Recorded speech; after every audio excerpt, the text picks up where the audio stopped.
I've been planning to do this video all day, but I had so much things to do, so I decided let me just do clips and I'll put it together and see how it comes out. I think I'm gonna start doing vlogs, doing a little bit more videos about hair, about life, about everything. I'm still thinking as to what I should do today. I'm back. As you know, I am Janice, Queen Cutie Pie, aka, and I own Cutie Wigs. We're located here in BVI, and I often get a lot of clients who would love to create units but don't know how to style about doing it.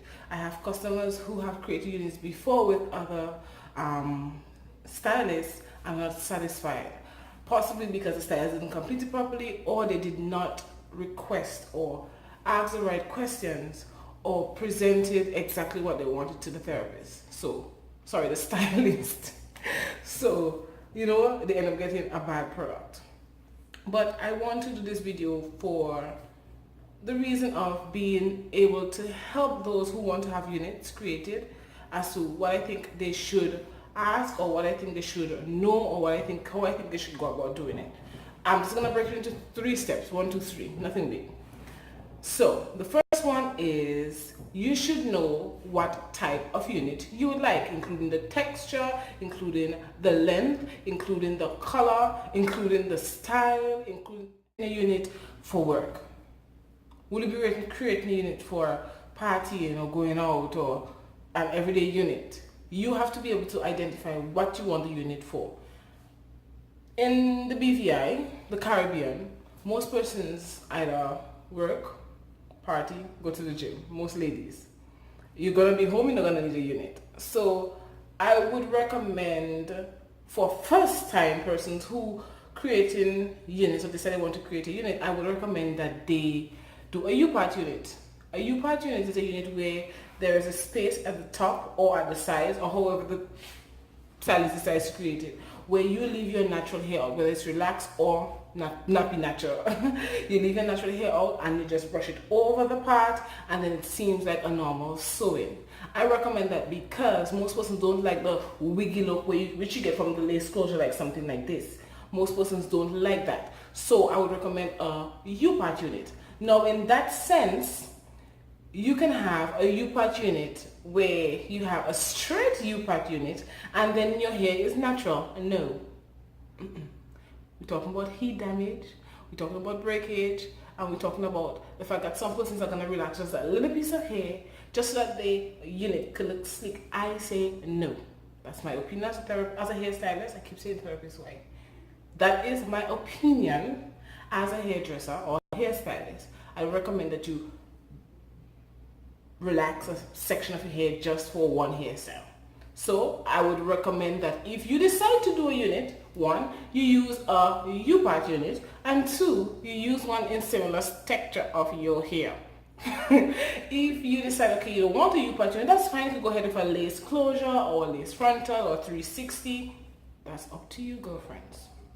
But I would recommend that you know and understand, 1, what type of unit that you want.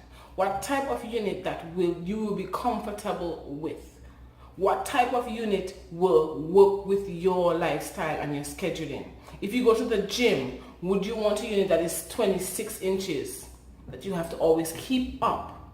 Or would you want something short like this, where even if you sweat out, you could put a band around it, you sweat out, and then when you get home, you just manipulate it just a little bit, and then go to work on time?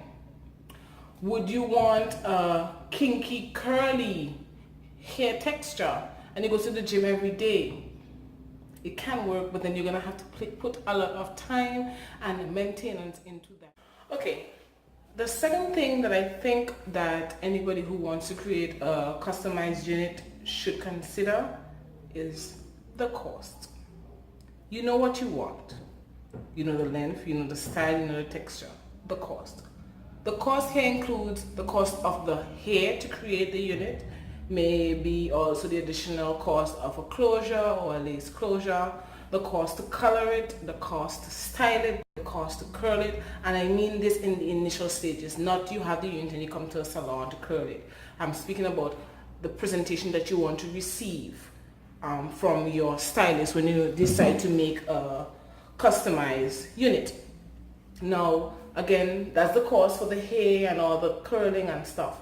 But what about the cost for the stylist? You have to figure out how much would you want to pay a stylist. A stylist in the BVI, for example, that's where I live, may run between the price of $50. I think I've seen some persons selling their units for to sometimes $200. So let's say $50 to $200, right? Now, would you want to pay $50 to create a unit, or would you want to pay $200 to create a unit? I know most of you are gonna say, you know what? $50, duh. Yeah, you could pay $50, but then you have to look at the quality of the product. Some may like this, some may not, but that is the honest truth. You may pay $200 and get bad quality, or you may pay $50 and get bad quality, but you have to research your market. You have to look at, as I said, the pricing. You have to look at, okay, if I pay $50, how long is my unit gonna last me? How secure is it gonna be? How is the fit gonna be? How is the texture after I give my hair to the stylist? Why I keep saying therapist? Stylist. How much will it be different from how I sent it to the hairstylist? So you have to take those things into consideration. So I'm gonna leave this here. Before you choose a stylist to create a unit, ensure that you're gonna get money's worth. Find out from persons who possibly ordered units from them before. How did you find the service? How did they find the service? How did they find the product, the finishing look? How long did they have the unit? Are the tracks coming off? Were the tracks damaged? Were the tracks cut up too small? All those different things. How did the hair feel when you after you got the unit back and you use a couple of times and stuff like that? For me and the business that I have, what I do is I either ask customers to renew hair if they choose to, or I reuse hair. Yeah. So if you have some bundles, for example, that you decided that you had it in a sewing and you want to make a unit with it, okay, bring it. And in Cutie Wigs, we'll Cutie Pie it. So it's up to you. The first step, the first thing I said was you have to know what type of unit you want. The texture, the color, the length, etc., etc. The second thing is how much would you like to spend on it? You have to have a budget, because I am going to say this 100 times in my videos in the future. A unit, a wig is an investment. No matter how small it is, it's an investment. It's a hairstyle that you can continue using in the future. Not just going to a hairdresser and sit down and have it done for a particular day or particular time.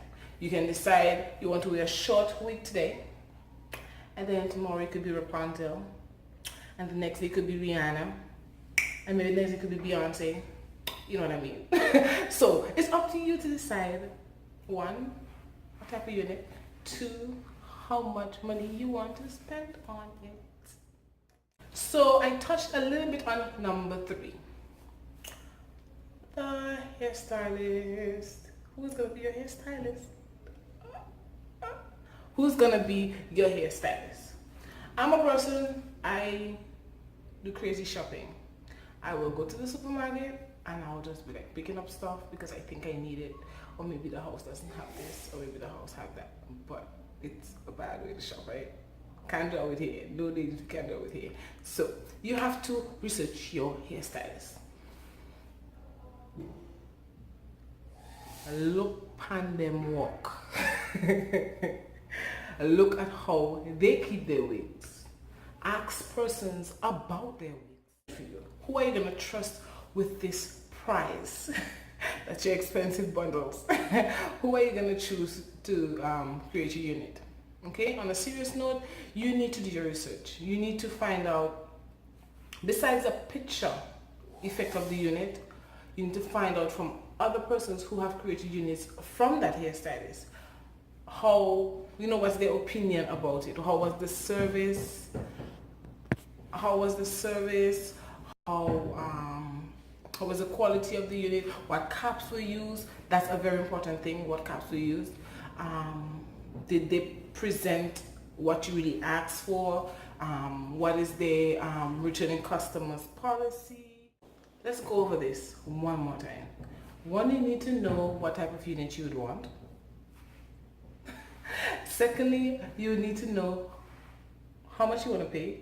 Tilling. And thirdly, you would definitely need to know who is going to create your unit. These three simple things could cause you to get a really terrible unit or a fabulous unit. So ladies, please continue to follow me here on YouTube. Please subscribe below and also follow me on my Facebook pages at Jenny's Weaving Services, at Ancient Cute Wigs, and you could find me at Envy on the Pier pack to get a customized unit perfectly, professionally created. Much love.